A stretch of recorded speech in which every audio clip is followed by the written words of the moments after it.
మీ ఎలాంటి వ్యాపార ప్రకటనలకైనా వెంటనే మా ఛానల్ సంప్రదించండి. అందరికి నమస్కారం. నేను శిరీష. ప్రస్తుతం మనతో పాటు ఉన్నారు ప్రముఖ ఆధ్యాత్మికవేత్త శ్రీమతి బట్టి ప్రోలు విజయలక్ష్మి గారు. అమ్మతో మాట్లాడదాం. నమస్కారం అమ్మ. నమస్కారం అమ్మా.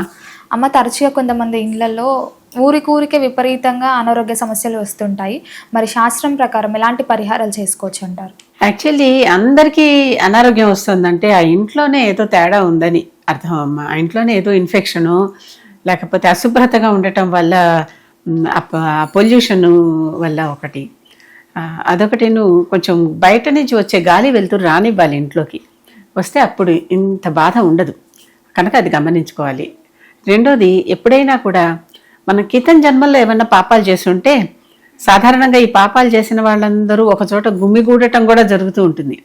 అందుకే ఏదైనా బస్ యాక్సిడెంట్ అయితే బస్సులో అందరూ పోవటం, రైలు యాక్సిడెంట్ అయితే రైల్లో అందరూ పోవటం, మరి అంతమంది ఒక చోటే అంటే అలా చేరుస్తుంది అనమాట కర్మ వాళ్ళని అక్కడికి.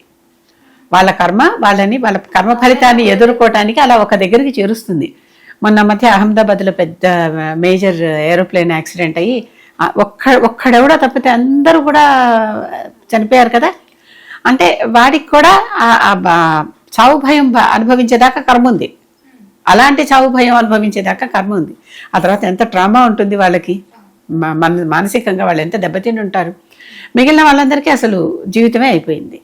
అంటే అలాంటి వాళ్ళనందరినీ ఒక దగ్గర గుమిగూడుస్తుంది అనమాట కర్మ అనేది. కర్మ చేసే పనులే అలాంటివి.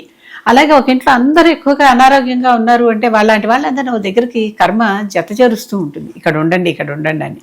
అంటే వాళ్ళకే వాళ్ళు పిల్లలుగా పుట్టడం, వాళ్ళకే వాళ్ళ తల్లిదండ్రులుగాను, అక్కచెల్లెళ్ళు, అన్నదమ్ములు, బంధువులు, స్నేహితులు, మొత్తం మీద వాళ్ళందరూ ఒక దగ్గరికి ఒక క్లస్టర్ లాగా చేరతారు. వీళ్ళందరికీ కూడా అనారోగ్యం వస్తుందంటే చెప్పాను కదా, ముందర ఇల్లు శుభ్రాలు చేసుకోవాలి. ముందర చక్కగా ఇంటి గాలి వెలుతురు వచ్చేలాగా చూసుకోవాలి. ఎప్పటికప్పుడు ఫ్రెష్ ఎయిర్ వచ్చేసి ఇంట్లో అలాంటప్పుడు ఒకసారి మళ్ళీ వైట్ వాష్ లాంటిది వేయించుకుని, పూర్వకాలంలో సున్నం వేసేవాళ్ళు. సున్నం వేస్తే క్రిమికీటకాలు చచ్చిపోతాయి. ఇప్పుడేమో మనం కెమికల్స్ వేస్తున్నాం, కెమికల్ పెయింట్స్ వేస్తున్నాం.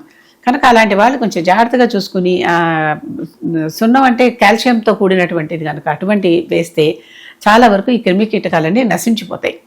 అలాంటివి ఇంట్లో ఉన్న చెడ్డ పొల్యూషన్ని తీసేయటానికి రాళ్ళుప్పు అంటాం కదా, కల్లుప్పు, రాళ్ళుప్పు అంటారు. అలాంటివి ఒక క్రిస్టల్ బౌల్స్లో, గాజు బౌల్స్లో ఆ ఉప్పు అంతా ఇలా వేసుకుని ఒక గుప్పెడు ఉప్పు తీసి దాంట్లో వేసి ఇంట్లో 4 మూలలా పెడితే అది కూడా ఇంట్లో ఉన్న పొల్యూషన్ని లాగేస్తుంది, ఇంట్లో ఉన్న నెగటివ్ ఆరాన్ని లాగేస్తుంది. ఇలాంటివి చేయటం ఒక ఉపాయం.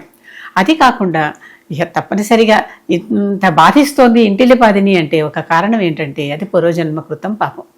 అంటే దానికి ఒక చెప్తారు మనం, ఏమని ఉంటుంది, ఇది పూర్వజన్మ కృతం పాపం వ్యాధి రూపేణ పీడతే తచ్చాంతి ఔషధై దానై జపై జపహోమ క్రియాదిషు. ఇలాంటి పనులన్నీ చేయాలి మనం. అంటే ఔషధం, జపం, దానం, హోమం చేయాలన్నమాట.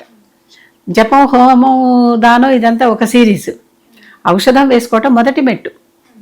కానీ పాత జన్మ పాపం పోవాలంటే అనుభవించి తీరవలసిందే.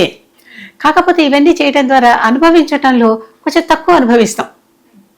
కొంచెం తక్కువ అంటే చెప్పా కదా, ఎండలో వెళ్తున్నప్పుడు ఎండ ఉంటుంది కానీ పైన గొడుగు ఉంటుంది. ఆ గొడుగు దొరుకుతుంది అనమాట. ఎండలో వెళ్ళే యోగమే ఉంటుంది కానీ పైన గొడుగు ఉంటుంది. ఎండలో వెళ్ళే ఇదే ఉంటుంది కానీ కింద చెప్పులు ఉంటాయి. అందుకనే దానాల్లో గొడుగు చెప్పులు దానం చేయటాలు కూడా ఉన్నాయి. అవి కూడా ఎండాకాలంలో ముఖ్యంగా గొడుగు చెప్పులు, చల్లనీళ్ళు అంటే కుండలతో నీటి ఘటాలు దానం చేస్తే చాలా మంచిది. ఇలాంటి దానాలు చేసుకుంటే ప్రస్తుత కాలంలో వీళ్ళందరూ వీటి నుంచి చాలా వరకు బయటపడవచ్చు.